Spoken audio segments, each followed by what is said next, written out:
Hey there, I'm Christiana Vespucci, founder of CCT and full-time believer in people doing beautiful, healing, fabulous things in the world. This is The Good Tea, a podcast where we're spilling goodness. Each week I'm highlighting someone who's out there making a real impact, strengthening communities, healing through food, building second chances, or quietly keeping the soul of a city alive. These are the stories that don't always make the headlines, but absolutely should. They're warm, real, sometimes messy, and always worth sharing. So if you're into people who show up with heart, purpose, and maybe a compost bin, pour yourself a cup and join me.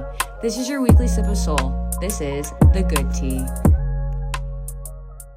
Hi guys, welcome back to the Good Tea Podcast. I'm your host, Christiana Vespucci, and today we have an amazing episode for you.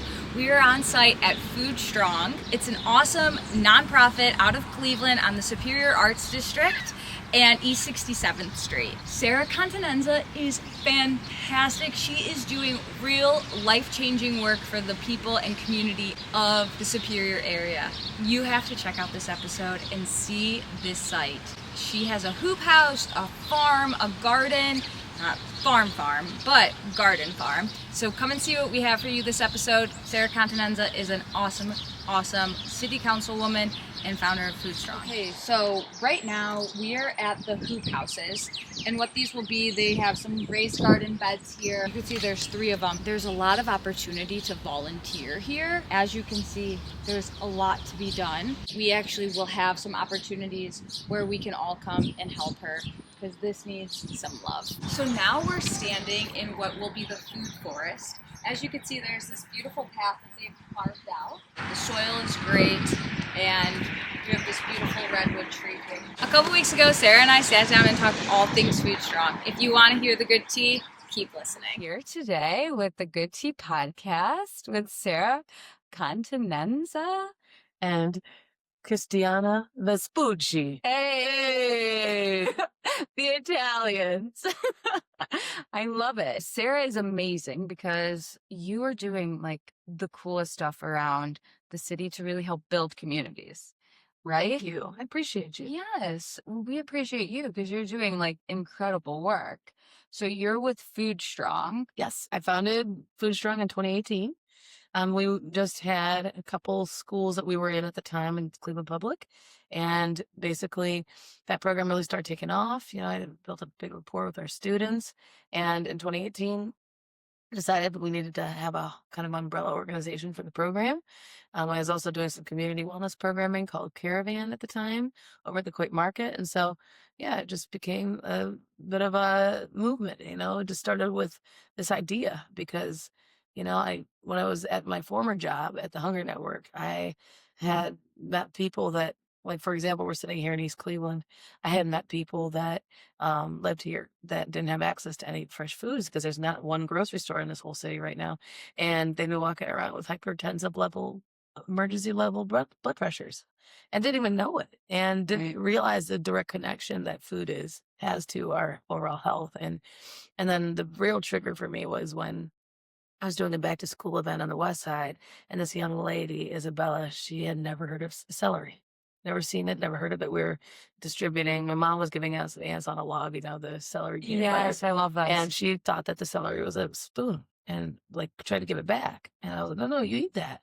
And she'd never heard of it. And that was like this moment. I'm like, wow, you know, I've lived all over the world. I've lived in a lot of different places with a lot of different situations. You know, I lived in a mud hut in Africa. I lived in an apartment with a heated talking toilet in Japan. I've been all over the spectrum.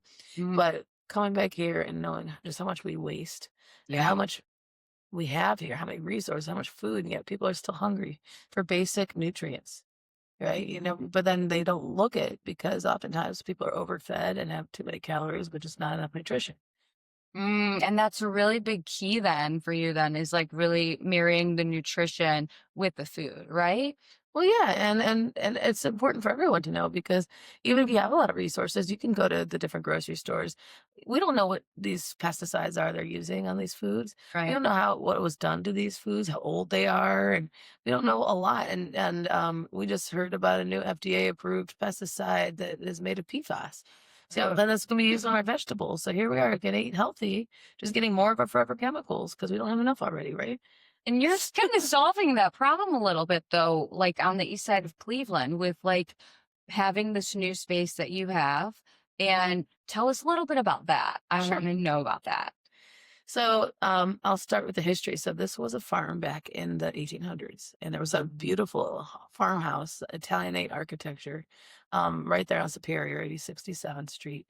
And in 1910, they sold it to the Catholic Diocese, and in 1920, St. George's Lithuanian Catholic Church opened. It's a 3-acre property, and they operated for like almost a century on the space, and it was very heavily Lithuanian influence because that was the neighborhood. It was the type of Catholic church it was.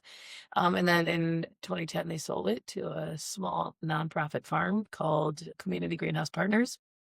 And they operated it for just over a decade and then recently gifted it to Food Strong. So this is going to be our future headquarters, space for gathering and education, as well as our community farm.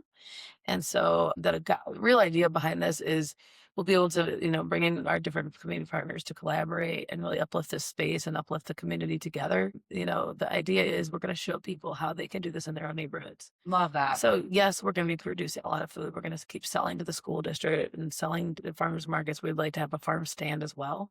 But in addition, I would love to see, us also be able to prepare people to do this. Maybe they want to, they have a hoop house. Maybe they want to have their own indoor garden or a community garden. Right. We have a ton of resources, the supplies, knowledge. We can do trainings, and I just want to be able to prepare people so that by let's say 2040, there I want to see a garden in every neighborhood Oh, that people are yes. cultivating, and I want to see every meal that every child is eating in school be nutritious, fresh, prepared, and locally sourced. And you're like living that. You're bringing this to the community. You're also in the schools, right? So you're teaching the kids how to do this so that it helps each generation. Tell us a little bit about the programs that you do in the schools.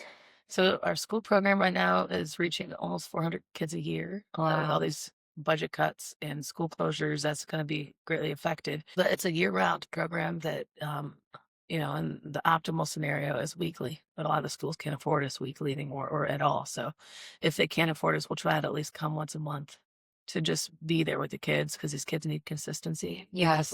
We can't afford to be there more often. We still try to maintain a presence. This year-round program, we go through everything from building, planting, planning, maintaining, harvesting their own on-site school food, urban perennial flower gardens. It's all about, like, we do a lot of native plants. Yes, it's super important to us. Yes. And then we also teach culinary arts, nutrition, reading nutrition labels, demanding to know what's in our food, making the best choices we can with the budgets we have, and also growing and even foraging to kind of, fill in those gaps. And so we do that. We also have an entrepreneurship component to the program. Oh, So these kids, I've had kids actually start their own food-based businesses as young as 11 in wow. our classes. And I mean, I would love to see as many kids as possible have their own fully functioning enterprise before they even leave high school. Because you know what? That's real workforce development. Yes. Not every college might not be for everyone. High school isn't for everyone necessarily, but if you learn the basic skills, and you can really do anything. And these kids are super innovative. I mean, so many of them are coming from, more impoverished situations where you have to innovate just to survive. So let's cultivate that. Let's uplift that and turn it into something really positive, not just for those individuals, but our entire communities. Because we need more food access. We need more healthy local foods available, products and things like that. I would like us to just know what's in our stuff. Yeah. And so these kids are the new generation, and they're serving as ambassadors for this movement now, and they're teaching their peers. Nutrition director Bob at our ribbon cutting announced that the schools that our program is in, out of the 36 total schools that have salad bars, that Bob has so worked hard to get into these schools. He's been doing an amazing job. That's amazing. His farm school coordinator, Becky, they've been doing amazing work. I'm so proud to have partnered with them. And, he basically said that every school that we're in out of those 36, which is 11 in Cleveland, the utilization of the produce is by far the most in the schools we're in. So it's reaching. These kids are actually taking this information and spreading it. That's amazing. I mean, you're changing lives. Literally. It's like learning about food and knowing about food is incredible. So you're doing all these programs, you have a new space. What are you like looking forward to the most in this new year? Being in the space. Yeah, This this project is a long, massive right? restoration project. Okay, And it's okay. super expensive. Oh my God. Phase one is the house on the property, so we can move our offices in and also Okay. rent out offices upstairs.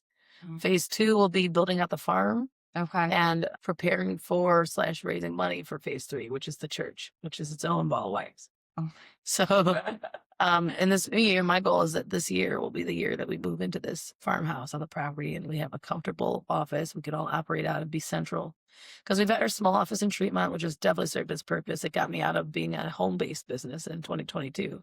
And, served as, where I hired my first staff and, developed a lot as an organization, but it's small and it's also in foreclosure. So we don't know how long we actually have access to it. So we really need to get in this new place and then we can really be concentrating on our placemaking and building out the farm and just, entering into this new era for Food Strong. I love that. So, is there anything that you're doing? Like, is there any events or any way that people can plug in to what you're doing right now? So we do offer volunteer events. So every Tuesday and Thursday, except for the last 2 weeks of December and 1st of January, we have weekly volunteer events. So people can come and they just sign up online, and then they show up, and then they can help out, get their hands in this ground, and help us with the restoration. Anything from cleaning things up. We have already filled up 9 dumpsters Oh my of gosh. garbage and organizing things, preparing things to be used in the spring. It'll be some gardening and then cultivating and remediating and things like that. So, just getting us ready. We have those all the time. Mhm. Next spring, we'll also be doing this on the second Saturday of every month in the morning as well for the people Nice. that can't do it in the week. And then we also have summertime events like we do called Caravan, where we bring in a ton of wraparound resources, health screenings, cooking education, and people will basically come up when they're already going to the pantry or somewhere like food oriented, and then they get all these other resources while they're there. So we do Wow. that. We did that in partnership with the Women Helping Women food pantry that happens on the site once a month. But Wow. we'll start that again in the spring. We're big right now. We're really focused on raising funds, Yes. writing grants, getting private donations, sponsorships, anything we can so that we can move into this house Hmm. and, not only use it for office, but programming. We're building a teaching kitchen in the kitchen there. Oh, love that. And we'll be able to have it for other types of events and programs. That's so In the fun. spring, we'll also be offering, more of our foraging programs. Our staff member, Ursula, teaches foraging. She teaches pickling. Oh, She taught a cool. jute making class where we took this old Chinese jute that was growing as a weed, and she turns it into rope. So teaching all kinds of different homesteading things. We'll do that throughout the year as well. It'll be easier once we're on the site, like and actually in the house. Right. So we are in the fundraising phase of making sure this is all. Winter is a reset / fundraising time for us. Yes. And we also have our annual gala, which we did not do this past year Yeah. because it was just too much going on with everything. But in September of every year, we have a gala called, always call something different now. Mm-hmm. So last year it was called Strawberry Fields Forever, which you went to. Which one I went to, and it was so cute and an amazing event. So this year it's going to be Botanical Wonderland on September 9th, and it's a House of Wonderland themed event. Love. It's going to be really fun. So that's September 9th. And then, we'll also be selling out naming rights for different elements of the farm and just trying to get as many donations as possible to support this. Because supporting this, you're supporting our entire region. You're Yes. supporting food, you're supporting our land, you're supporting environmental stewardship, you're supporting everything with this. Right. And what I'm really excited about is once the church is ready, and even once the farmhouse is ready and we have the kitchen in there and we have an outdoor class, and we are going to be doing a ton of out of school time programming around workforce development, farming, and nutrition. We partner with YOU, Youth Opportunities Unlimited. They're going to be likely doing an academy with them this coming summer. But then also just like out of school time in general. So right now, with all the cuts and changes at the school district in Cleveland, there's been really little like after school or supplementary programming available.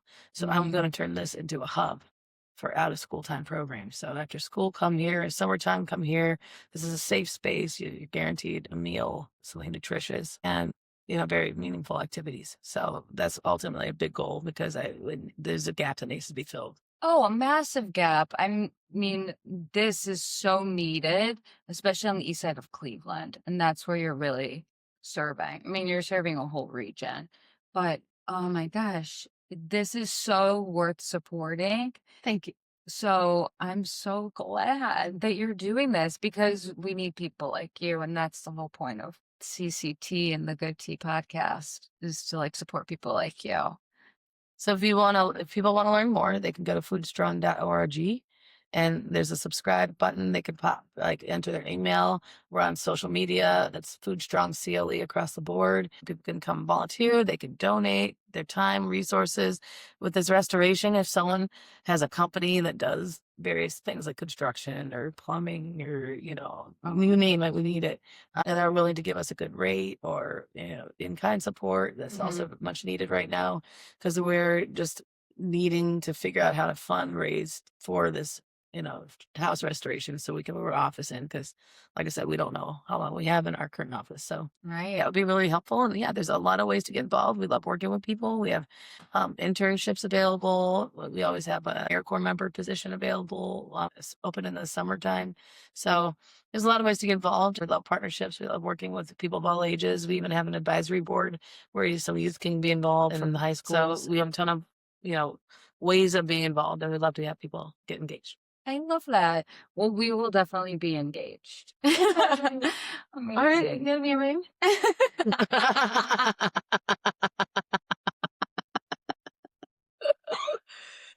I love that. Sara Continenza. Hey! Combination.